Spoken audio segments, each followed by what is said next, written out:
एक लड़का जिसे उसके अपने ही मर चुका समझकर छोड़ गए, लेकिन जंगल ने उसे दूसरा जन्म देने वाला था। आसमान में गिद्ध गोल गोल चक्कर काट रहे थे। उन्हें लगा नीचे एक लाश पड़ी है, लेकिन अचानक लड़के की उंगलियां हिली और उसकी आंखें खुल गईं। वो हाँफते हुए उठा, चारों तरफ देखा। नीचे अथाह खाई, ऊपर खाली आसमान। पापा, उसने पूरी ताकत से चिल्लाया, लेकिन जवाब में सिर्फ सन्नाटा था। हवा की सीटी बजती आवाज उसके कानों में गूंज रही थी। तभी उसकी यादें धीरे धीरे वापस आने लगीं। वो अपने पिता के साथ शिकार पर आया था, सब कुछ सामान्य था, लेकिन अचानक झाड़ियों में हलचल हुई और एक पागल याक बाहर निकला। उसकी आंखें खून से भरी थीं और वो बेकाबू होकर सीधे उसकी तरफ दौड़ा।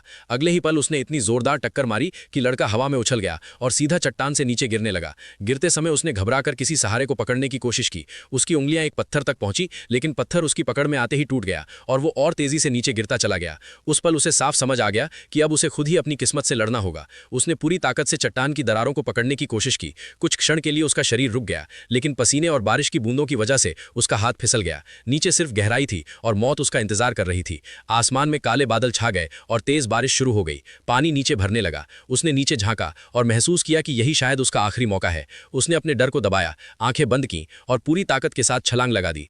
अगली सुबह ठंडी हवा उसके चेहरे को छू रही थी। वो कीचड़ में पड़ा था, उसकी सांसें भारी थीं, लेकिन वो जिंदा था। उसका एक पैर बुरी तरह टूट चुका था। हल्की सी हरकत पर भी दर्द पूरे शरीर में बिजली की तरह दौड़ जाता था। फिर भी उसने हार मानने से इनकार कर दिया। उसने दांत भींचे और कांपते हाथों से अपनी हड्डी को वापस जगह पर सेट किया। दर्द से उसकी आंखों के सामने अंधेरा छा गया, लेकिन उसने खुद को संभाला।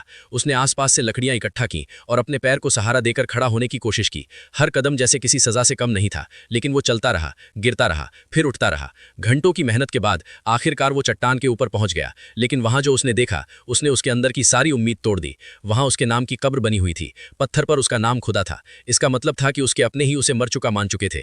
वो कुछ देर तक उस कब्र के सामने बैठा रहा। उसकी आंखें खाली थीं, जैसे अब उसमें महसूस करने के लिए कुछ बचा ही नहीं था। तभी दूर से हवा के साथ एक डरावनी आवाज आई। उसने ध्यान से सुना, ये भेड़ियों का झुंड था। उसने पीछे मुड़कर देखा, कई भेड़िए उसकी ओर बढ़ रहे थे। वो तुरंत संभला और लंगड़ाते हुए भागने लगा। दर्द के बावजूद उसने हार नहीं मानी और किसी तरह एक पेड़ पर चढ़ गया। पूरी रात भेड़िए नीचे घूमते रहे। उनकी आंखें अंधेरे में चमक रही थीं और उनकी आवाजें जंगल को कंपा रही थीं। वो ऊपर बैठा कांप रहा था। ठंड और डर दोनों उसे जकड़ चुके थे। समय जैसे रुक गया था। सुबह की पहली किरण के साथ उसने नीचे झांका। ज्यादातर भेड़िए जा चुके थे, लेकिन एक घायल भूरा भेड़िया वहीं पड़ा था। उसका शरीर कमजोर था, सांसें धीमी थीं। लड़के के पास मौका था, वो उसे मारकर अपनी भूख मिटा सकता था, लेकिन उसने ऐसा नहीं किया। वो धीरे धीरे नीचे उतरा, सावधानी से उसके पास गया और उसके घावों को साफ करने लगा। शुरुआत में भेड़िया गुर्राया, लेकिन फिर उसकी आंखों में भरोसा दिखाई देने लगा। उसने उसे पानी पिलाया और वहीं बैठा रहा। यहीं से एक अनोखा रिश्ता शुरू हुआ। अब लड़का जो भी खाना ढूंढता, उसका आधा हिस्सा उस भेड़िए को देता। अगले दिन उसने पहली बार खुद शिकार किया, एक छोटा सा खरगोश। उसने लकड़ियों को रगड़कर आग जलाई और मांस पकाया। भेड़िया उसके पास बैठा उसे देखता रहा। लड़के ने मुस्कुराते हुए उसे भी हिस्सा दिया। उसी दिन से वे दोनों साथ रहने लगे। उसने उसका नाम रखा अल्फा। अब वे साथ चलते, साथ शिकार करते और एक दूसरे की रक्षा करते। ठंडी रातों में वे एक दूसरे के पास सिमट कर सोते। धीरे धीरे उनका रिश्ता और गहरा होता गया। समय बीतता गया और दोनों एक दूसरे के बिना अधूरे लगने लगे, लेकिन किस्मत को कुछ और मंजूर था। एक दिन जंगल में सन्नाटा छा गया और फिर एक भारी कदमों की आवाज सुनाई दी। एक विशाल काला भेड़िया सामने आया। उसकी आंखों में ताकत और अधिकार साफ दिख रहा था। वो झुंड का नेता था और वो अल्फा को वापस लेने आया था।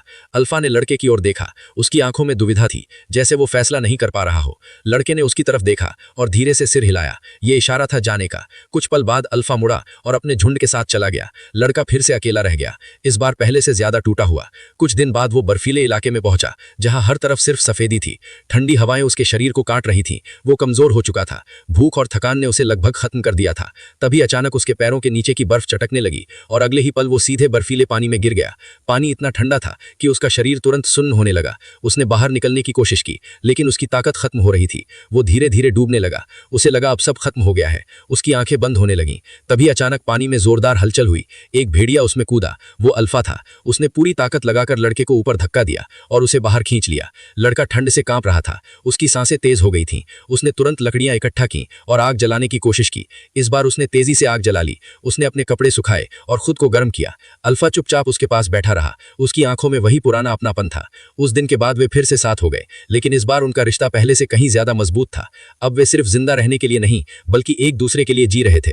बर्फीले मैदानों में वे साथ चलते, शिकार करते और हर मुश्किल का सामना मिलकर करते। और आखिरकार लड़के को समझ आ गया कि असली परिवार खून से नहीं बनता, बल्कि वो होता है जो सबसे मुश्किल वक्त में भी आपका साथ नहीं छोड़ता।